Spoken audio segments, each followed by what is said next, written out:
Depuis l'aube de l'ère spatiale, ces images ont alimenté le plus grand mystère de notre temps.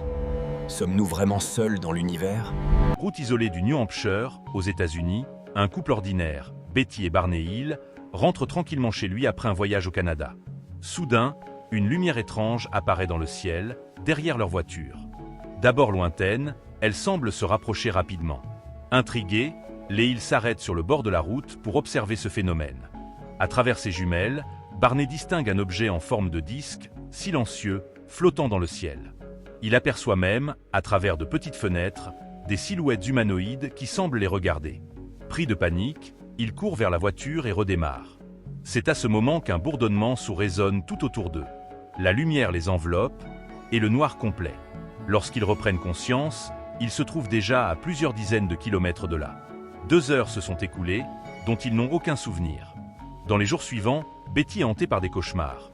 Des êtres gris aux grands yeux noirs, des lumières vives, une salle métallique où elle et son mari subissent d'étranges examens médicaux. Troublés, les Hill consultent un psychiatre qui leur propose des séances d'hypnose régressive. Sous hypnose, leur récit se recoupe parfaitement. Ils disent avoir été enlevés à bord d'un vaisseau, examinés par des êtres venus d'ailleurs, puis relâchés sans explication. L'affaire devient rapidement publique. Les médias s'en emparent et le monde découvre, pour la première fois, l'idée d'un enlèvement extraterrestre. Betty dessine même une carte stellaire qu'elle aurait vue à bord du vaisseau, représentant, selon elle, le système d'origine de ces visiteurs. Certains astronomes y verront une correspondance avec la constellation de Zeta Reticuli. Plus de 60 ans plus tard, aucune preuve formelle n'a été trouvée. L'enlèvement de Travis Walton, 1975, Arizona. Le 5 novembre 1975, dans une forêt isolée d'Arizona, 7 bûcherons terminent leur journée de travail. Parmi eux, un jeune homme de 22 ans, Travis Walton. À la tombée de la nuit, leur camion s'engage sur une piste poussiéreuse lorsqu'une lumière éblouissante surgit à travers les arbres. Les hommes s'arrêtent, fascinés. Devant eux, un disque lumineux plane silencieusement au-dessus du sol. Contre toute prudence, Travis descend du véhicule et s'avance vers la lumière. Soudain, un rayon bleu jaillit de l'engin et le frappe de plein fouet. Son corps est projeté en arrière. Ses amis, paniqués, prennent la fuite à toute vitesse. Lorsqu'ils reviennent quelques minutes plus tard, Travis a disparu. Ils préviennent la police, mais leur histoire semble totalement incroyable. Un homme enlevé par un ovni, en 1975? Les recherches s'organisent, sans succès. Pendant 5 jours, aucune trace de Travis Walton.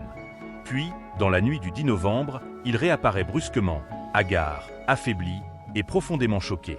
Il affirme avoir été emmené à bord d'un vaisseau. À l'intérieur, il dit avoir vu des créatures humanoïdes à la peau pâle, aux grands yeux sombres.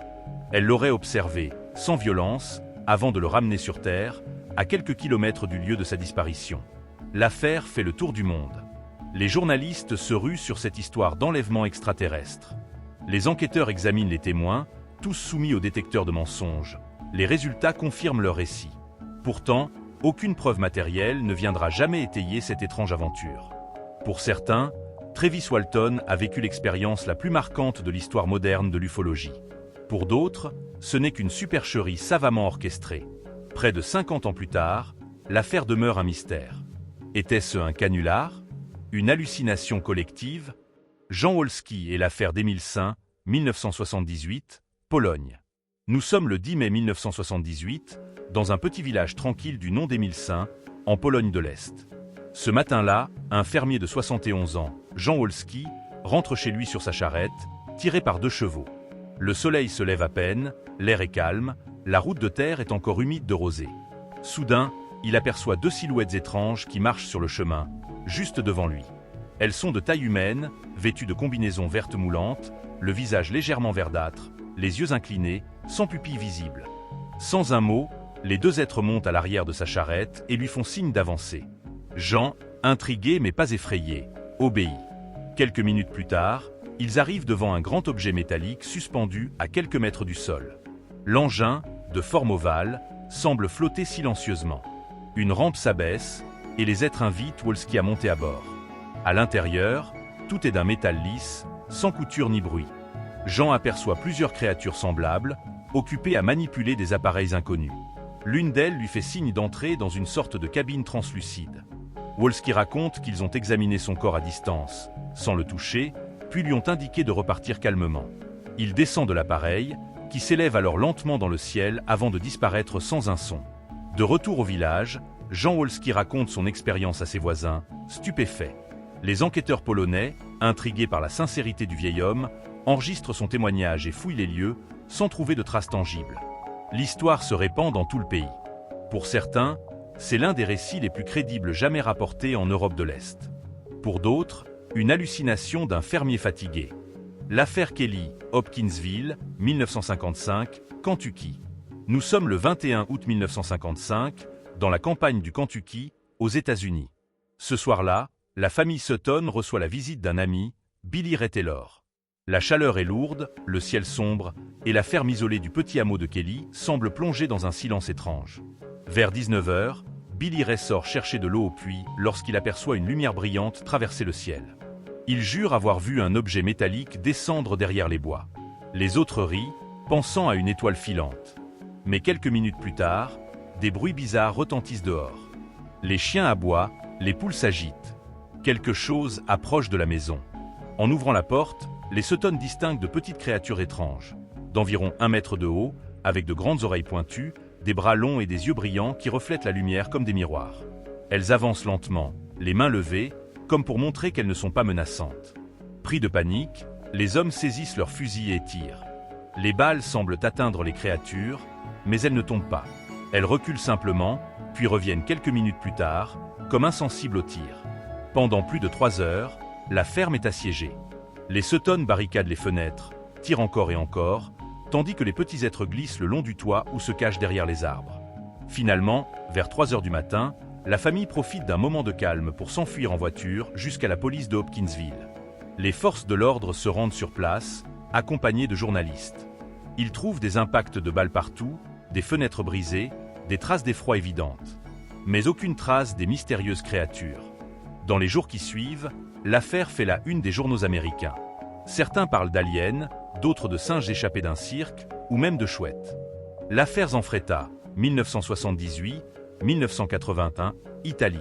Nous sommes le 6 décembre 1978, en Italie, dans la petite ville de Toriglia, près de Gênes.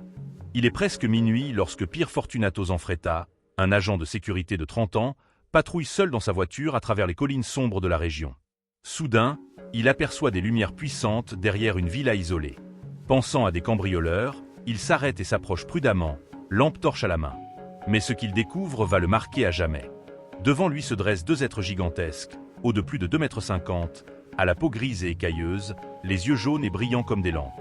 Terrifié, Zanfretta dégaine son arme, mais une lumière aveuglante l'enveloppe soudain. Il ressent une chaleur intense, puis perd connaissance.